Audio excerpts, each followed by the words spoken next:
Hello there, lovely people. It's Alex from Nintendo Life here, and I'm not alone. I'm joined by the Jimothy himself. It's Jim. Hello, Jim. Thanks for coming along.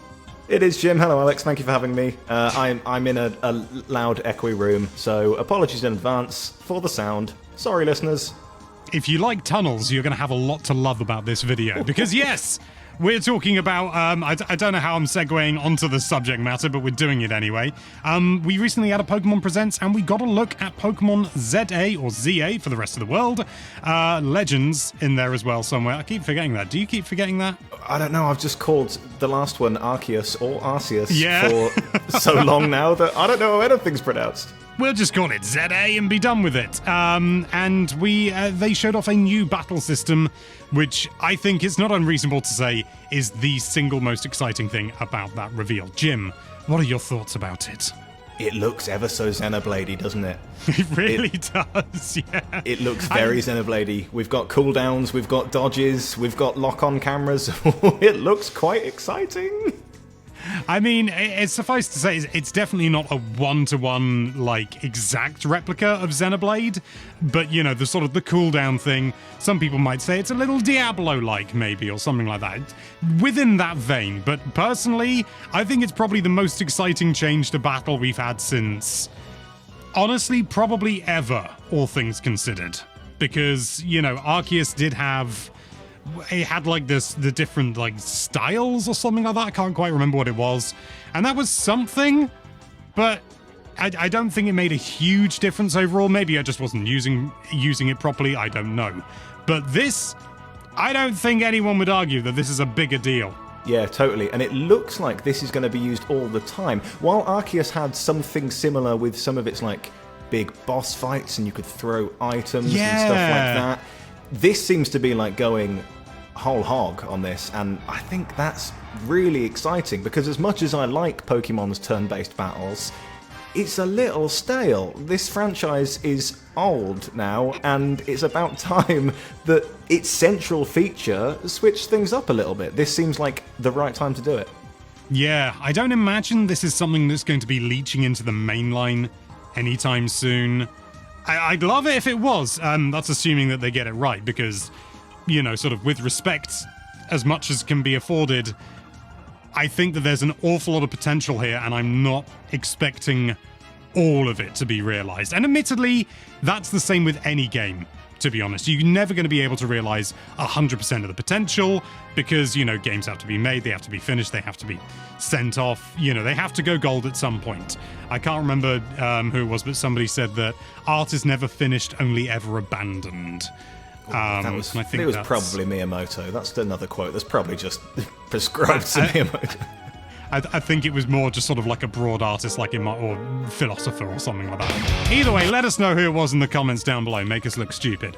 But you know, sort of on the face of it, I think the fact that it's real time is initially kind of, oh, okay, but there's so much that they can do with this. There's so much potential there, and I think it's really exciting to consider some of that potential, and we're going to discuss that. But first, I think I've worked out how it blooming controls, which I know, Jim.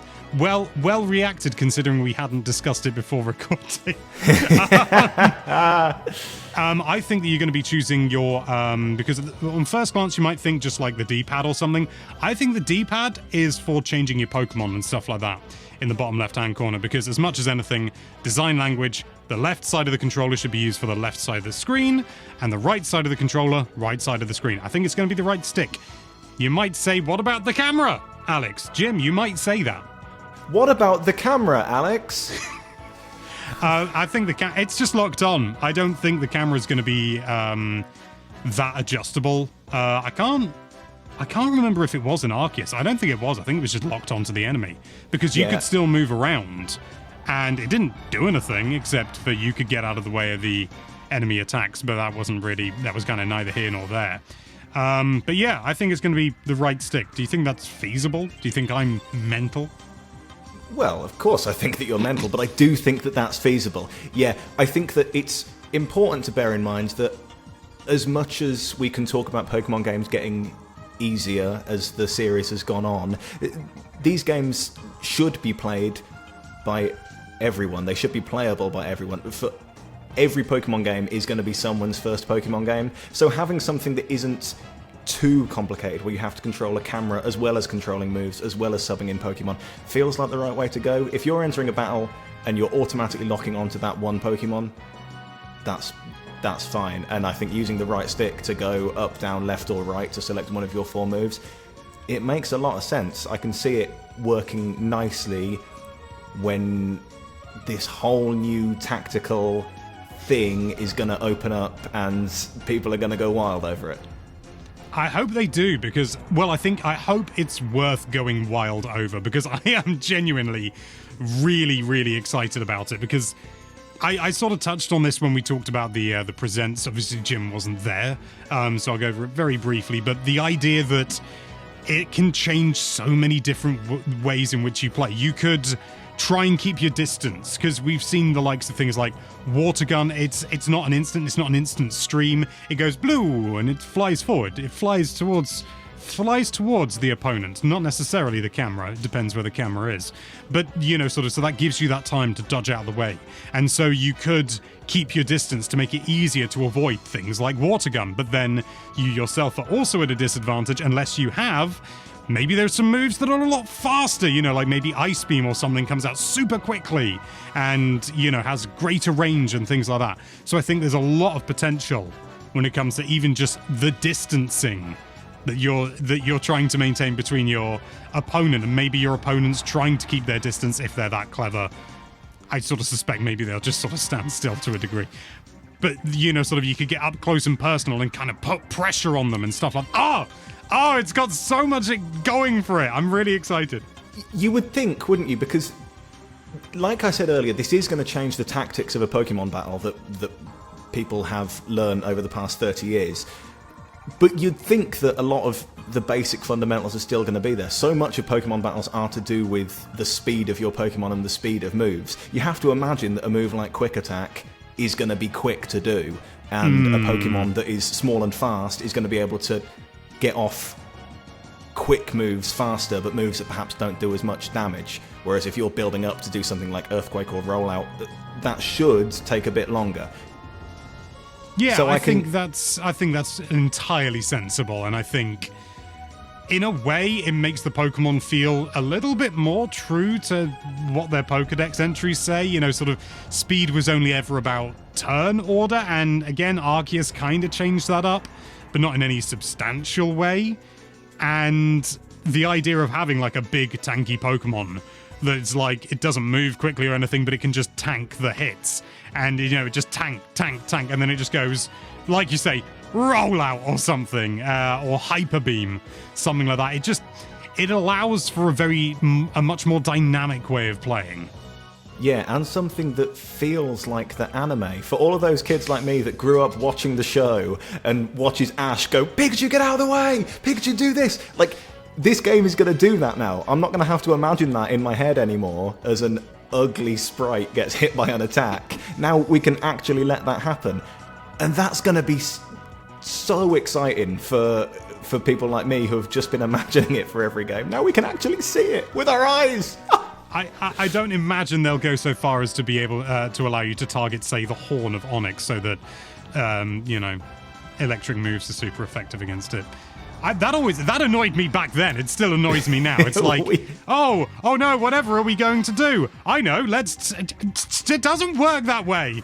Anyway, that's one thing. One thing I have noticed, which I'm a bit disappointed about, I'm not going to lie, is the fact that the icons for the different moves show the moves that are super effective, not very effective, ineffective and stuff like that. And I know why they've done that.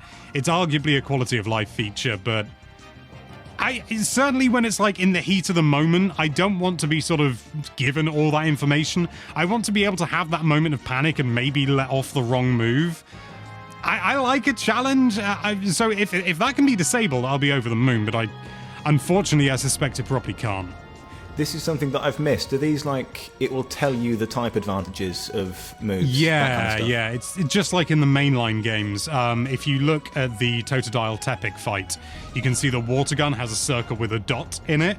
And that means super effective because you can work out the tackle has a circle, and I think that also indicates that it's an attacking move and it's neutrally effective because Leer doesn't have anything. And you see Bite also has a standard circle because it should be neutrally effective as you would expect. And you see it with other things as well. If it's ever going to scrub through, you can see, for example, the Hippodon versus Talonflame fight. You can see a triangle, and that means not very effective on Heavy Slam because it's steel. Yeah, so basically they're just indicators saying how effective a move is going to be before you use it. And I just, you know... All of this makes a lot of sense. It goes back to what I was saying earlier about kind of making things easier for people whose this is going to be their first experience with Pokemon. Like, we've played so many Pokemon games by this point that we know what type beats another type. But you even look at something like a Pokemon TCG Pocket, that will now outline if your card has a type advantage across against the other one. As soon as the cards appear on screen, it will flash up in big letters, this one's weaker, this one has an advantage. I think it's just a case of getting everyone on board, because stuff like fire, water beats fire, that makes sense to everybody, but when you're looking at things like flying is gonna beat fighting because it's hard to punch a bird, like there's not We've a all seen logical that meme. there's not a logical jump there, so Well, I can understand it. I mean, you know, I get what you're saying, and I know that I'm just old man yells at cloud about this, but I don't want everything done for me. I want to be able to use some of my brain power. I don't want to be so empowered, and that's one of the things that I'm so excited about this battle system, is that in a way it kind of strips that tactical, like sort of like you can just wait forever, you can take all the time in the world kind of thing. It's like, no, you can't. Like, you need to think on your feet, and that's exciting. That means you can't. I mean, you could just spam moves out, and maybe you accidentally select the wrong move, and it causes like a big build up, and you know, suddenly you're vulnerable and things like that. And maybe you can react to how the other enemies are behaving, or you can see the little like icon saying Altaria used double team, or so. I don't know whether Altaria can get double team. That's showing how I don't give a monkeys about the competitive side of things. But I do think that you could have some really interesting interactions from that. Really interesting tactical things. Provided, of course, it is challenging enough to warrant that. Which is definitely a concern for me. Because I like challenge, and I'm one of those irritating people. Yeah, it all depends on how the game handles its challenge this time around, because Scarlet and Violet did a weird thing where, hey guys, you can tackle the gyms in any order you'd like to tackle them in, but they don't scale, so you might face the gym that is very clearly gym number 8 first, and you're going to be very underleveled for it. You might face gym that is very clearly gym number 1 last, and then you're going to... Why is this guy a gym leader? Like, he's got like level 10 Pokemon, and he's up against my guys that I've been training with for hours. I'm just hoping that they are all called gym. Look, as a gym, I totally think so. I totally think so. That I need to be in this game, really, is what I'm saying. Pokemon Company, I know you're watching. No, it's just screaming at me. I had to lance that very, very obvious humor bubble. No one has ever made that joke. But what I'm saying is, I'm excited to see how this actually applies in the real game. It's going to be one thing, like when you face off against your rival trainer, your default rival trainer that will pop up every 3 hours. But how is this going to work in a competitive scene? How is this going to work in gym battles, if gyms even exist in this Legends game? It has the potential to change big things. Well, I think that there is potential, and this is based on nothing but what we see at the end. You know, you get the little thing at the end, the little cutscene that said, "This is a promotion match announcement." And, you know, sort of that just pops up at the end. It's a notification. You know, sort of, you get your phone at night, you pull that face as it's too bright. I think that could be a replacement for the gym system. It could be that rather than you go to gym, but like once you've progressed a certain amount, then ba-bing, it's gym time.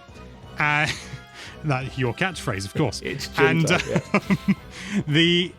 That would be easier to control. That would be easier to tailor the difficulty in order to make it more sensible, more sort of straight, more sort of designed for the level that you're at.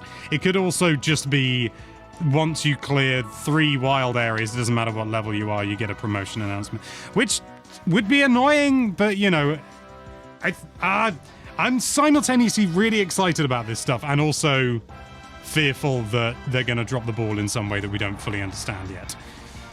Yeah, I do think that it's worth slightly tempering expectations, as with everything to do with the Pokemon Company. But also, this is that exciting stage of a Pokemon game where, alright, okay, the visuals are crazy outdated, but there is stuff to be excited about by this point. So let's be okay with feeling excited right now before the reality of the release comes and crushes all of that, you know? Well, one thing that I am really excited to see more of is status effects. How are they going to come into play? You know, is paralysis going to be as simple as just, you know, sort of your Pokemon is stationary for a while? Or does it just slow them down so you can you still have some agency, but maybe you've got to be doubly careful, you know, sort of really maybe it's time now to pull back a little bit, pull away from the microphone and, you know, sort of then, you know, sort of try and counter that effect. Maybe you then have to real-time get a you know, a paralyze heal out or something like that. You know, sort of, does burn do something different? Freeze! Does it freeze in place? Yeah, and most importantly, what does it hurt itself in its confusion look like in this battle format? Because I want to see a Pokemon use rollout on itself. I need to know what that looks like. I must admit, the way that they, you know, that it's always been, it hurts itself in its confusion. It's all often sort of jokes about, and it's like, you know, the Pokemon's there ready and it goes, you know, just punches itself in the face. I think an easy solution would be that they trip. You know, sort of, let's bring it back to Super Smash Bros. Brawl. Let's bring tripping back. I hate tripping, by the way. But, you know, sort of, I think it's going to be fun to see.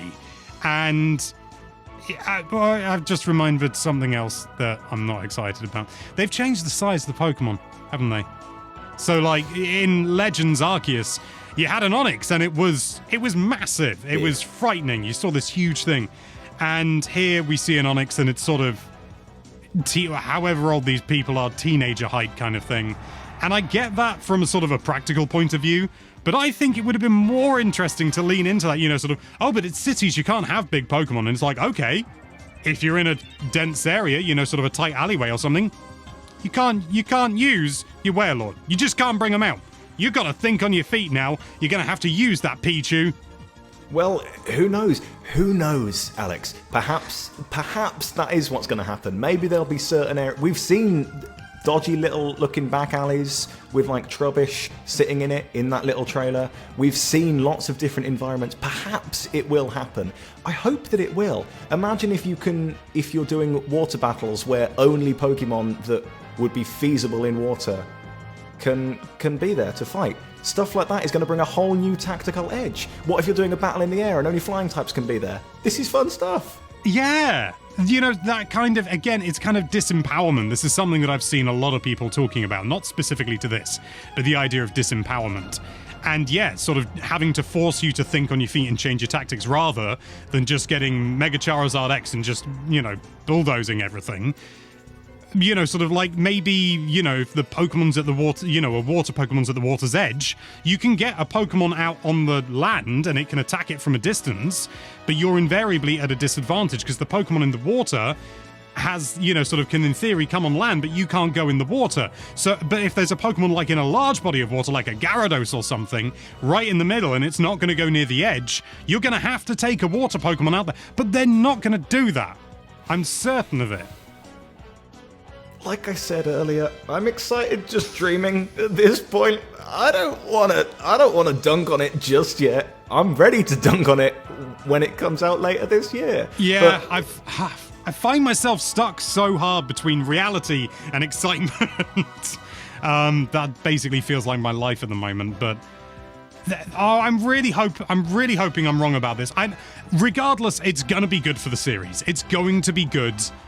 It's just I feel like that there's all this potential that maybe won't be properly realized. I did notice something interesting, and that's Mega Evolutions appear to have like a time limit. If you look at the Mega Evolution scenes, there's like a little meter in the bottom right-hand corner, and that's slowly draining. And I'm guessing when that reaches 0, Mega Evolution's over, guys. You know, go home. It's chunked as well. Like, it's got chunks.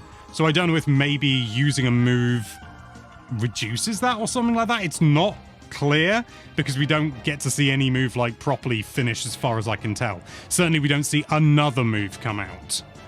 Yeah, well, something like that totally makes sense. I mean, if you're entering a battle and immediately putting a buff on your Pokemon and all of your Pokemon stats, if this is a real-time thing, then that's got to wear off at some point, because otherwise, why would you not Mega Evolve instantly? It becomes a new tactical thing. When are you going to use your Mega Evolution to hit your opponent the hardest? It's all of this new guide potential that I'm excited about with this one, because there's such a routine in the competitive scene at the moment, particularly, but even when you play a Pokemon game casually, of how to beat this gym leader. Like, you have these Pokemon, you have these moves, you use it. Now we're in a place where perhaps having that Pokemon and having those moves isn't going to be everything to guarantee you a win. It'll be how you move. It'll be when you dodge. You have to think about other things like speed and stuff. Exactly. Which admittedly you had to think about before, but like movement and dodging, you know, sort of, are you going to do a big bulky slow Pokemon? Are you going to do a little nippy sod, you know, something like that? Yeah, and all of this stuff will be fun. I hope. I really hope.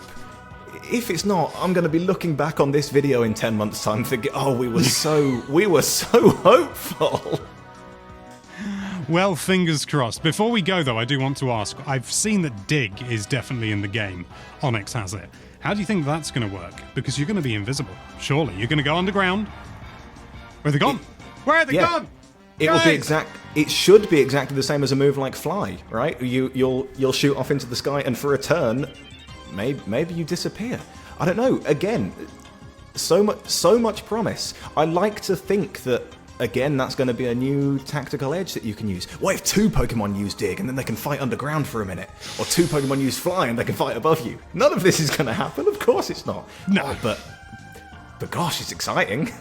Yeah, and I think the whole like cooldown build up and stuff like that, I think that I mentioned this in the video, it's going to be really nice to see if punishing is a possibility, because that is to a degree in mainline Pokemon games, you know, standard Pokemon battles, you can kind of punish, but like it's really going to be a thing here. So maybe you don't use your moves straight away.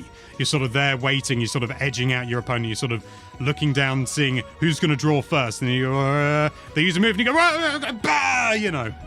Yeah, exactly. And that should be where like passive moves come into play, right? Because, well, the way that I played Pokemon games for almost my entire life was if a move isn't going to do any attack damage, then my Pokemon ain't learning it. But now, hopefully, you'll have a good excuse to use that. If it takes time for your moves to build up, then perhaps you stand in your corner and you use Leer for a bit, or you use Roar, and you do things to affect the outcome of the battle that will hopefully make a bit more sense and will be a bit more exciting to people like me who, if it's no attack damage, it ain't getting learned. Things like that will hopefully make a bit more sense when you can see things realised in this new way. Yeah, I feel like we're just going around in circles going, oh god, it could be really good, but this it also could be fun, might but not. It probably won't be. Yeah. But I'm going to remain cautiously optimistic, because I do still think it's going to be good no matter what. I think it is a good direction. I just don't know if it's going to be as good as we hope. Oh, it definitely won't be as good as we hope, but it is going to be... It's a new move Mr. Optimist for the franchise. Here. It's a new move for the franchise, and that is something that we should be excited about, particularly with something like Pokemon, which likes to stay in its lane most of the time. Really does, doesn't it? But that's enough for the time being. I think we've whittled on and gone around in circles for long enough. Let us know what you think of the battle system, this new battle system. Do you think it's going to be excellent? Do you think it's going to be a little bit disappointing? Let us know with a comment down below. And thank you so much for watching. If you like this video, then why don't you, dodge out of the way of that subscribe button. It's coming towards you. You got, whoa! And be sure to check out NintendoLife.com for all sorts of lovely Nintendo-related content. Thank you again for watching. Bye-bye.